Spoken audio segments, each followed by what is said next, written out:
গণবিজ্ঞপ্তি জারির মাধ্যমে এনসিপিকে শাপলার পরিবর্তে অন্য প্রতীক দেয়া হবে বলে জানিয়েছেন নির্বাচন কমিশনের সিনিয়র সচিব আক্তার আহমেদ।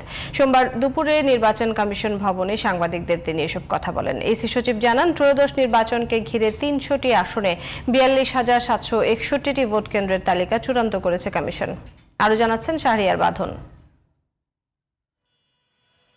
ভোট কেন্দ্রের চূড়ান্ত তালিকা প্রকাশ করতে সোমবার দুপুরে নির্বাচন কমিশন ভবনে সাংবাদিকদের ব্রিফিং করেন ইসির সিনিয়র সচিব আক্তার আহমেদ। ভোট কেন্দ্রের চূড়ান্ত একটা তালিকা আমরা ঠিক করেছি। তিনি বলেন, ত্রয়োদশ নির্বাচন ঘিরে কমিশন ভোট কেন্দ্রের তালিকা চূড়ান্ত করেছে। মোট ভোট কেন্দ্র ৪২,৭৬১ আর মোট ভোট কক্ষ রয়েছে ২,৪৪,৬৫৯। ৬৪টা জেলার ৩০০ কনস্টিটিউয়েন্সির ভোট কেন্দ্রের সংখ্যা ৪২,৭৬১। এটা হচ্ছে কেন্দ্রের সংখ্যা। আর কক্ষের সংখ্যা হচ্ছে পুরুষদের জন্য ১,১৫,১৩৭ আর মহিলাদের জন্য ১,২৯,৬০২। এ মিলিয়ে ২,৪৪,৬৪৯। এই হচ্ছে আমাদের চূড়ান্ত ভোট কেন্দ্রের সংখ্যা।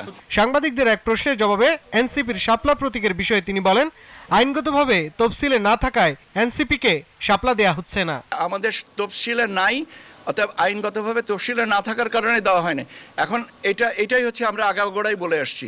এখন আমি এই কথাটাই বলছি, তফসিলে না থাকলে দেওয়ার কোনো সুযোগ নেই। এখন তফসিলে কেন অন্তর্ভুক্ত করা হয়নি এটা কমিশন থেকে ভালো করে, কমিশন যখন আপনাদের সামনে আসবে তখন আপনারা মাননীয় কমিশনকে এটা জিজ্ঞাসা করেন। আমার পক্ষে তো এটার উত্তর দেওয়া সম্ভব না। আরপিও সংশোধনের ব্যাপারে তিনি বলেন, ঐকমত্য কমিশনের বৈঠকে যেহেতু কোনো সাংঘর্ষিক মতামত আসেনি, তাই 5টি প্রেক্ষাপটকে সামনে রেখে সংশোধনের প্রস্তাব গ্রহণ করেছে ইসি। ধন্যবাদ আপনাদেরকে। শাহরিয়ার বাঁধন, জিটিভি নিউজ, ঢাকা।